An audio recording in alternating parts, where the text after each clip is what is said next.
ये जो कहानी मैं आज आप लोगों को बताने वाला हूँ, it's going to be really very shocking, as ये लिटरली हमको हमारी मेल पे मिली थी। एंड ये जिस इंसिडेंट से ये वाली कहानी जो जुड़ी हुई है, that was also really very shocking for Mumbai city, as this story is completely related to chambers. Chambers हमारे मुंबई में वर्ली में आता है एंड ये पूरी हॉरर स्टोरी वहाँ की है। चेम्बर्स में लाइफ टाइम में 2 हादसे हुए और वो दोनों ही बहुत ज़्यादा खौफनाक हुए थे। 1997 में एक पूरी इमारत नीचे गिर गई थी जिसके वजह से 15 से 17 लोगों की जान चले गई थी। और उससे 4 साल पहले यहाँ पे एक और एक हादसा हुआ था, 1993 बॉम्ब ब्लास्ट, जो कि मुंबई में सीरियल बॉम्ब ब्लास्ट हुए थे उस समय भी यहाँ पे बहुत सारे लोग मारे गए थे। इस ही बिल्डिंग में भी एक ब्लास्ट हुआ था और यही चीज़ों के रिलेटेड इंटरनेट पे बहुत सारे आर्टिकल्स है जिसके अंदर लिखा हुआ रहता है कि ये जो बिल्डिंग है दिस इज हॉन्टेड। ऐसा नहीं कि ये मैं अपने मनगढ़ंत कुछ बना के कह रहा हूँ कि डेट इज हॉन्टेड, बट आप अगर इंटरनेट पे सिर्फ सर्च भी करोगे अबाउट दिस प्लेस तो आपको यहाँ से बहुत सारी हॉरर स्टोरीज मिल जाएगी। और आज इसी से रिलेटेड हम लोग एक कहानी सुनाने वाले। लेकिन अब ये वीडियो शुरू करने से पहले गाइस, पॉकेट ब्रोकर सिर्फ एक बार प्रॉफिट कमाने का प्लेटफॉर्म नहीं है। ये एक सिस्टम है जिसे आप धीरे धीरे कंसिस्टेंट अर्निंग बिल्ड कर सकते हो और मैं भी इसे यूज करता हूँ। Quick trading. यहाँ ट्रेडिंग प्रोसेस सिंपल है। पहले एसेट चूज करो, करेंसी, क्रिप्टो, स्टॉक या फिर इंडेक्स। फिर प्रिडिक्ट करो प्राइस अप जाएगा या फिर डाउन। एग्जाम्पल, मैंने ट्रेड लिया और प्रिडिक्ट किया प्राइस अप जाएगा और देखिए प्रिडिक्शन सक्सेसफुल, ट्रेड क्लोज होते ही प्रॉफिट अकाउंट में ऐड हो गया। पेंडिंग ट्रेड्स आप पहले से प्राइस और टाइमिंग सेट कर सकते हो। मार्केट कंडीशन मैच होते ही ऑटोमेटिकली वो ओपन हो जाता है। Forex, shares, MT4, MT5, advance traders के लिए फोरेक्स। स्टॉक्स और इंडाइसेस अवेलेबल है। MT4, MT5 इंटीग्रेशन के साथ जहां लेवरेज और फ्लेक्सिबल कैपिटल मैनेजमेंट का ऑप्शन भी मिलता है। साथ ही मिलते हैं social trading, trading signals, indicators और 130 प्लस एसेट्स जहां 92% तक प्रॉफिटेबिलिटी और 24/7 ट्रेडिंग पॉसिबल है। डिपॉजिट और विड्रॉल भी फास्ट है। UPI, crypto and multiple payment options available है। अल्ट्रेड ट्रेड विदाउट पर्सनल इन्वेस्टमेंट, इसमें आप प्लेटफॉर्म के फंड से ट्रेड कर सकते हो। एग्जाम्पल, अगर अल्ट्रेड ट्रेड करो और 92% पे आउट हो तो विन होने पर प्रॉफिट मिल सकता है और अगर लॉस हो जाए तो आपका पर्सनल पैसा सेफ रहता है। यहाँ 24/7 कस्टमर सपोर्ट भी अवेलेबल है। प्रोमो कोड AMPA, इस कोड से 100% बोनस मिलेगा, मतलब 1000 डिपॉजिट पर 2000 बैलेंस। लिंक डिस्क्रिप्शन और पिन कमेंट में है। प्रोमो कोड AMPA यूज करके स्टार्ट करो, हो सकता है कि अगली प्रॉफिट स्टोरी आपकी हो। लेकिन अब ये वीडियो शुरू करने से पहले ऐसे ही और horror, mysterious and historical videos देखने के लिए सब्सक्राइब कर दीजिए इस चैनल को। अब ये कहानी शुरू होती है। ये कहानी है साल 2007 की, जब एक सेल्समैन जिसका नाम था चिराग, वो मुंबई में काम किया करता था।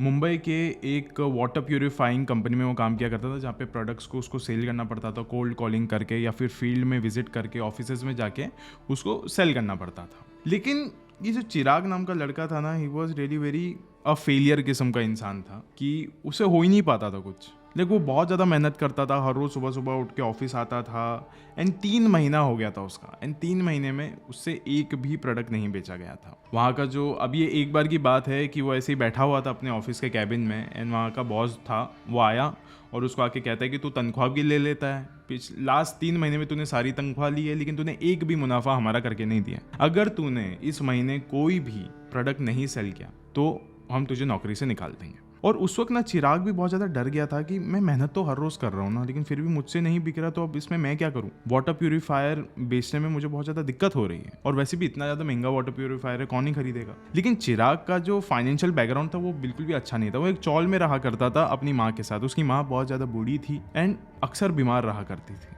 तो चिराग ऐसा सोचता था कि मैं अभी सिर्फ 22-23 साल का हूँ और मुझे इतने जवानी में अपनी नौकरी नहीं खोनी है और ऊपर से मेरी माँ की भी हालत बहुत ज़्यादा ख़राब रहती है। मुझे एक अपार्टमेंट में जाके रहना है, मुझे चौल से निकलना है। मैं अपनी माँ से बहुत ज़्यादा प्यार करता हूँ, उसको भी मुझे एक अच्छी ज़िंदगी दिखानी है। फिर उसने ठान लिया था कि अभी मैं बहुत अच्छी सेल्स करके दिखाऊंगा, कुछ भी हो जाए मुझे इस नौकरी से हाथ धो के बैठना नहीं है बिल्कुल भी। I want to work hard. अब आता है अगला दिन, जब चिराग अपने ऑफिस में पहुंचता है। एकदम सुबह सुबह पहुंच जाता है, सब लोगों से पहले पहुंचता है। पहुंचने के बाद वो अपने कैबिन में जाके बैठता है और फटाफट बहुत सारे कॉल्स करने लग जाता है। वो कॉल्स करने लग जाता है, आसपास के सारे एम्प्लॉयज देखते रहते हैं कि उसको क्या, आज चिराग को क्या हो गया है। ये पूरे कॉन्फिडेंस के साथ हर एक क्लाइंट के साथ बात करता है। बात करने के बाद जब उसका बॉस वहां पर आता है तो तब तक वो कम से कम 4 से 5 प्रोडक्ट ऑलरेडी सेल कर चुका होता है। एक महीने में उसको टारगेट दिया जाता है 3 प्रोडक्ट सेल करने का, और उसने एक दिन के अंदर 5 प्रोडक्ट ऑलरेडी सेल कर चुका था। बॉस आकर बहुत ज़्यादा खुश हो चुका था और वो सबको उसकी मिसाल दे रहा था कि अगर आप सब अगर चाहो तो आप लोग भी चिराग जैसा काम कर सकते हो यहाँ पर। उसके बाद चिराग भी वो सब कुछ देखकर बहुत ज़्यादा कॉन्फिडेंस में आ गया था कि अब आगे जाके मैं और अच्छा काम करूँगा। फिर उसके बॉस ने कहा, देख आज तो मैं बहुत ज़्यादा खुश हुआ तेरे इस काम से, एक काम कर, मैं तुझे एक लीड देता हूँ आज। यहाँ पे ये फलाने कंपनी से मुझे कॉल आया था, उधर जा, वहाँ के मालिक को हमारे प्रोडक्ट के बारे में समझा, अगर उसको अच्छा लगा तो फिर मैं तेरे को और ज़्यादा इंसेंटिव दूंगा, तेरे 4-5 प्रोडक्ट सेल होने का इंसेंटिव से भी ज़्यादा दूंगा मैं तुझे। फिर उसके बाद ये कहता है कि ठीक है सर, मैं जाता हूँ। फिर उसके बाद ये रोकता है उसका बॉस और कहता है कि देख, ये कंपनी के बहुत सारे ऑफिसेज है, इसका हेडक्वार्टर कहाँ है पहले उसको पता लगा, क्योंकि ये लोग अक्सर अपना ऑफिस चेंज करते रहते हैं। फिर वो कहता है कि ठीक है सर, मैं पता लगाता हूँ और मैं वहाँ पे जाता हूँ। फिर वो निकल गया अपना बैग लेकर। आज चिराग को बहुत ज़्यादा अच्छा महसूस हो रहा था, उसकी तारीफ भी हुई, सबके सामने उसकी मिसाल दी गई है। सो इट वाज लाइक कि अगर बॉस को ना ये वाली चीज़ भी अच्छी लग गई, एक मैंने सेल कर दिया ना, तो बहुत ज़्यादा मज़ा आ जाएगा। पहले मैं जाके ये पता करता हूँ कि इनका ऑर्डर कितना बड़ा है। वो अभी पहुंच जाता है, उसने कुछ एड्रेस ढूंढे और एक उसको एड्रेस थोड़ा सा अच्छा लग रहा था कि हाँ ये थोड़ा सा कमर्शियल बिल्डिंग अच्छी खासी है, यहीं पर होगा इनका ऑफिस। ये वहाँ पर पहुंच जाता है। सामने एक अच्छी खासी बड़ी बिल्डिंग है और इसी बिल्डिंग का नाम था चेंबर। अब वो उस बिल्डिंग के अंदर एंटर करता है और सामने लिखा हुआ था बी विंग, और उसको बी विंग में ही जाना था। गाइज, अब मैं आप सब लोग को बता देता हूँ कि ये पूरी कहानी इस बी विंग के आसपास ही है। सारी दुर्घटनाएं बी विंग के आसपास ही हुई थी, सारा इतिहास बी विंग के आसपास से ही जुड़ा हुआ है। जैसे वो बिल्डिंग के पास आता है, वो देखता है कि उसी विंग के पास एक वॉचमैन खड़ा है और वो वॉचमैन उसको देखकर ना मुस्कुरा रहा रहता है, तो ये भी उसको देखकर मुस्कुरा देता है और ऐसे ही थोड़ा सा हेड को नॉड करके वो आगे निकल जाता है। जैसे वो आगे निकलता है, वो सीढ़ियाँ भी चढ़ रहा था, वहाँ पे लिफ्ट बंद दिख रही थी उसको, तो वो सीढ़ियाँ चढ़ रहा था, दिख रहा था पहला माला आ गया, दूसरा आ गया, तीसरा आ गया, यहाँ पे कोई लोग नज़र नहीं आ रहे मुझे। फिर वो जैसे ही 5वें माले पे आता है, वहाँ पे उसको कुछ ऐसे लग रहा था कि कुछ ऑफिसेज है जो कि खुले नज़र आ रहे हैं कि शायद यहाँ पे हो गए कुछ लोग काम करने वाले। अब वो जैसे 5th फ्लोर पर पहुंचता है, वो देखता है कि बहुत सारे ऑफिसेज खुले हैं। फिर एड्रेस के मुताबिक वो एक ऑफिस में जाता है और जाके एड्रेस दिखाता है कि ये आप ही का है ना और ये कंपनी भी आपकी है। तो रिसेप्शनिस्ट कहती है कि हाँ, ये बिल्कुल हमारा ही ऑफिस है। फिर ये कहता है कि मेरा ना एक्चुअली अपॉइंटमेंट था आपके एमडी के साथ, तो मुझे उनसे मिलना है। फिर उसके बाद ये जो रिसेप्शनिस्ट रहती है ये कहती है कि अच्छा, हमारा एमडी, जी बिल्कुल, मैं हमारे एमडी को अभी कॉल कर लेती हूँ और उनसे पूछ लेती हूँ कि कब तक वो फ्री है वगैरह। फिर वो कॉल करती है, किसी से बात करती है और कहती है कि ठीक है, आप थोड़ी देर के लिए यहीं पर बैठ जाइए। वो चिराग को कहती है, चिराग वहीं पर सामने बैठ जाता है, एकदम एग्जैक्टली सामने रिसेप्शन के वो बैठ जाता है। फिर काफ़ी देर तक चिराग वहीं पर बैठा रहा। अब वो बहुत देर हो रही थी, अभी 1 घंटा हो गया। 1 घंटे बाद भी उसने पूछा तो उसने बोला नहीं थोड़ी देर बाद मैं आपको बताती हूँ, उस टाइम पे आप अंदर जाना वगैरह वगैरह। फिर वो बहाने से उठ जाता है और वो कहता है कि मैं बाथरूम जाके आता हूँ। फिर वो जैसे ही बाथरूम जाता है, वो देखता है कि पूरा ऑफिस खाली है, कोई भी नहीं बैठा है वहां पे। बस एक कैबिन उसको दिख रहा है जहाँ पे शायद से उसका बॉस हो सकता है, अदरवाइज पूरा ऑफिस खाली है। वो जाके वॉशरूम यूज करके आया वापस। फिर वो रिसेप्शनिस्ट को कहता है, मैडम पूरा ऑफिस खाली है आपका। फिर वो औरत कहती है, हाँ खाली है, आज फ्राइडे है ना सर, आज ज्यादा लोग आते नहीं है काम पर यहाँ पे, इसके लिए आज के लिए मैं सिर्फ रिसेप्शन में मैं हूँ और मैं ही बस आज के कॉल्स उठा रही हूँ और बाकी बॉस है जो कि अंदर है, बस और कोई नहीं है सर। आप यहाँ पे शांति से अभी बैठ जाइए, कुछ नहीं होगा। जैसे ही सर मुझे बोलेंगे वैसे मैं आपको अंदर भेज दूंगी, शायद से कुछ काम वगैरह में रहेंगे अभी। चिराग का इंटरेस्ट अभी धीरे धीरे करके लूज हो रहा था, क्योंकि अभी 6 बज रहे थे। 4 बजे आया था वो, अब 6 बज रहे हैं। तो उसने एकदम उठ के फ्रस्ट्रेशन में अभी उठा वो, और उसने कहा रिसेप्शनिस्ट को कि आप लोग इंटरेस्टेड हो या नहीं, मैं यहाँ पे बस आके अपना वक्त बर्बाद कर रहा हूँ, ऐसा थोड़ी होता है, आपको मेरे प्रोडक्ट में इंटरेस्ट है कि नहीं। फिर वो रिसेप्शनिस्ट कहती है, हाँ हमको बिल्कुल इंटरेस्ट है आपके प्रोडक्ट में। फिर वो कहते हैं, आप मुझे बस एक बार क्वांटिटी बताइए, क्वांटिटी समझ के ही फिर मैं रुकूंगा। अगर आप 2 से ऊपर ले रहे हो तब भी मैं यहाँ पे रुकूंगा, अदरवाइज मैं जा रहा हूँ अभी के अभी, क्योंकि आज मैं अपने महीने भर का टारगेट कंप्लीट कर चुका, तो मुझे फर्क नहीं पड़ता। फिर वो रिसेप्शनिस्ट कहती है, आपका जो भी प्रोडक्ट है हम हमारे सारे ऑफिस में लगाएंगे, कम से कम हमारे 15 से 20 ऑफिसेज हैं। अब आप सोच लीजिए हम लोग कितना सारा प्रोडक्ट लेंगे आपसे। उसके बाद चिराग सोचता है, बाप रे, 15 से 20 ऑफिस, कम से कम अगर हर एक ऑफिस में एक भी मेरा वाटर प्यूरिफायर लगेगा तो मेरी तो इतनी सारी इंसेंटिव हो जाएगी कि पूरा साल भर मेरा सिर्फ इंसेंटिव पे निकल जाएगा। फिर वो कहता है, हाँ मैं रुकता हूँ यहाँ पे, कितना भी टाइम ले रहे हो उनको लेने दो, लेकिन आज मैं ये डील क्लोज करके जाऊँगा। फिर रिसेप्शनिस्ट एक हल्की सी मुस्कान के साथ अपने सर को बस हिलाती है और वहीं पे चिराग वापस बैठ जाता है। अब बज रहे थे रात के 8 और उसने अचानक से सुना कि बिल्डिंग के 3rd फ्लोर से एक काफी जोर के धमाके की आवाज आई और उसके साथ साथ इमरजेंसी अलार्म भी शुरू हो गए थे। और फिर चिराग खड़ा हो गया और फिर वो बाहर निकलने लगा। फिर रिसेप्शनिस्ट ने कहा कि नहीं नहीं, आप यहाँ पे बैठे रहिए, ये आवाज तो हर रोज आते रहती है। फिर कुछ देर बाद काफी लोगों के चिल्लाने की आवाज आने लग गई नीचे से। फिर चिराग ने पूछा, अरे मैडम यहाँ पे हो क्या रहा है? फिर रिसेप्शनिस्ट ने कहा, लोग शायद अभी जल रहे होंगे साहब। फिर चिराग कहता है कि हमें उनकी मदद नहीं करनी चाहिए। फिर रिसेप्शनिस्ट ने कहा, कौन ही आएगा मदद करने, ये आवाजें तो हर रोज आती है। अब तो लोग भूल भी चुके हैं इन चीजों को, इन चीखों को, इन चिल्लाहट को, उस दर्द को लोग अब भूल चुके हैं।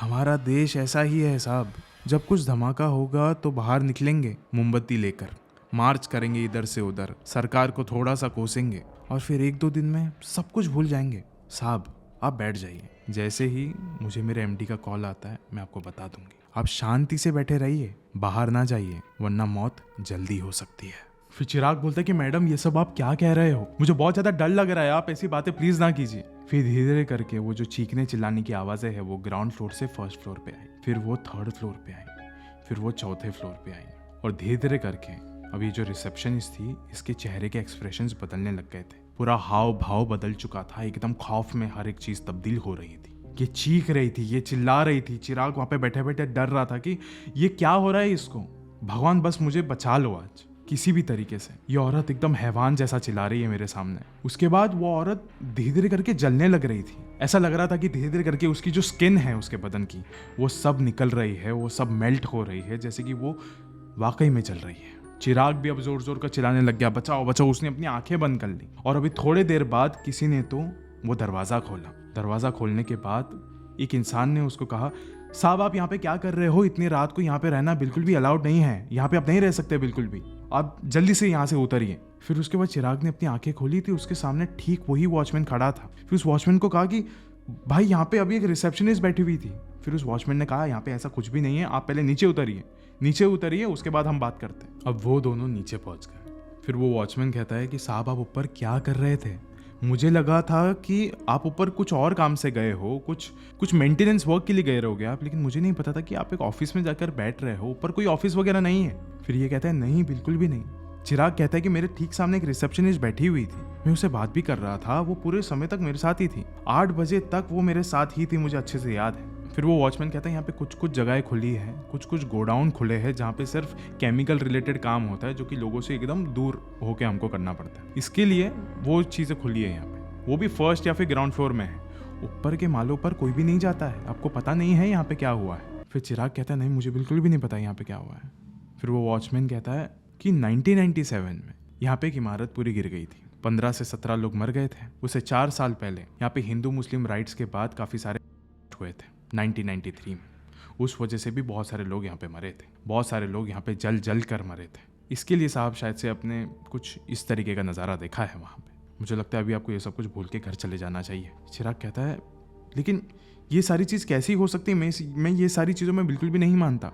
फिर वो वॉचमैन कहता है, आप यहाँ से जैसे ही निकलोगे आपको शायद से यकीन हो जाएगा कि ऐसी यहाँ पे बहुत सारी चीज़ है इस दुनिया में जो दिखती है लेकिन होती नहीं है। अगर आपको यहाँ पे कोई भी इंसान दिख जाए ना गलती से चलता फिरता, तो बिल्कुल भी ना मानिए कि वो इंसान है, वो भटकती हुई रुए रहेगी। आप जैसे ही साहब यहाँ से निकलोगे आप मान जाओगे कि हाँ, भूतों की भी इस दुनिया में एक जगह है। फिर चिराग थोड़ा सा उस वॉचमैन को इग्नोर करके वहाँ से निकल जाता है। चिराग अपने घर पे जाता है और एकदम शांति से सो जाता है। वो इतना ज़्यादा थक चुका था ये सारी चीज़ों से कि उसने सब चीज़ें भुला दी, सो गया। लेकिन सुबह उठने के बाद उसको वापस से सारी चीज़ें याद आने लग गई। सुबह उठा, ऑफिस गया, ऑफिस में जाके सब चीज़ें बताई उसने, अपने सारे एम्प्लॉय दोस्तों को बताया कि ये सारी चीज़ें हो रही थी मेरे साथ कल। फिर वो बॉस आता है, बॉस आके कहता है कि हो गई सारी चीज़ें, बता दिया सब चीज़ें हमारे प्रोडक्ट के बारे में। फिर वो कहता है, नहीं साहब मैं वहाँ पर गया था लेकिन वहाँ पर ये सारी चीज़ें हो गई मेरे साथ। उसने पूरी कहानी बताई कि उसके साथ क्या क्या हुआ। उसका बॉस कहता है, अरे ये कौन सी बिल्डिंग में चला गया तू, वो तो उनकी पुरानी बिल्डिंग है, पुरानी ऑफिस थी उनकी वहाँ पे, अभी जो उनका ऑफिस है वो गोरेगांव में। वैसे तो क्या बात कर रहा है, वो पूरी बिल्डिंग खंडर है, कोई भी नहीं जाता वहाँ पे, बस कुछ ऑफिसेज खुली है वहाँ के, वो भी बहुत लिमिटेड टाइम के लिए। फिर वो कहता है, हाँ बिल्कुल मुझे बातें पता चली, वहाँ का जो वॉचमैन है उसने मेरे को बताया। फिर उसके बाद इसका बॉस ने कहा कि मैं वो बिल्डिंग जाता रहता हूँ कभी कभार, क्योंकि उसके पास में ही मेरा एक और एक घर है। वो कहता है कि उस बिल्डिंग में कोई भी वॉचमैन भी नहीं है, खाली है वो बिल्डिंग, खंडर है बोली बिल्डिंग, कोई वॉचमैन अपनी जान क्यों दावे पे लगाएगा वहां पे जाकर। और ये सुनने के बाद चिराग के पैरों तले जमीन खिसक गई। फिर उसको याद आया उस वॉचमैन ने क्या कहा था कि साहब आप जब यहाँ से निकलोगे तब आपको यकीन होगा कि भूत प्रेत जैसी चीज़ें होती है और आपको पता चलेगा कि आसपास यहाँ पे जितने भी लोग भटक रहे हैं उसमें से काफ़ी सारे लोग भूत भटक रहे हैं। और ये सुनने के बाद वो उसी चेयर पर बैठ गया अपना सर पकड़ के कि ये एक दिन में मेरे साथ क्या क्या चीज़ें हो गई। आज इस वीडियो के अंत में मैं आपसे बस इतना ही कहना चाहूँगा जो मैं हमेशा से कहता आया हूँ, हर एक जगह का इतिहास पहले जान लीजिए कि वहाँ पे क्या हुआ था क्या नहीं हुआ था, उसके बाद ही उस जगह पर अपना कदम रखिए। कोई जगह होती है जो कि पहले से ही मनहूस होती है, पनवती लाएगी आपकी ज़िंदगी के अंदर, इसलिए वहाँ पर आप कदम ना ही रखिए। बहुत सारे ऐसे इलाके होते हैं, जैसे अगर आप कुलधारा विलेज में जाने की कोशिश करोगे और आप वहाँ पे जाके कुछ अच्छी चीज़ एक्सपेक्ट करोगे तो वो चीज़ नहीं होने वाली बिल्कुल भी। वहाँ पे आप सिर्फ नेगेटिविटी देखोगे और अपने घर पर भी नेगेटिविटी ही लाओगे। और ऐसे बहुत सारे इलाके हैं इस दुनिया में, हमारे मुंबई शहर में भी है, दिल्ली शहर में भी है, बेंगलोर शहर में भी है, हर जगह पर है। मुद्दा ये है कि आप किस पर यकीन करते हो। और एक बहुत पुराना डायलॉग है और बहुत ज़्यादा फेमस डायलॉग है, लेकिन वो हकीकत वाली बात है, सच बात है कि हाथ से बताकर नहीं होते। आपको तो ज़्यादा बेहतर पता होगा। So guys, my name is Aman Parkar and मैं मिलूंगा मेरे नेक्स्ट हॉरर स्टोरी में। शुक्रिया।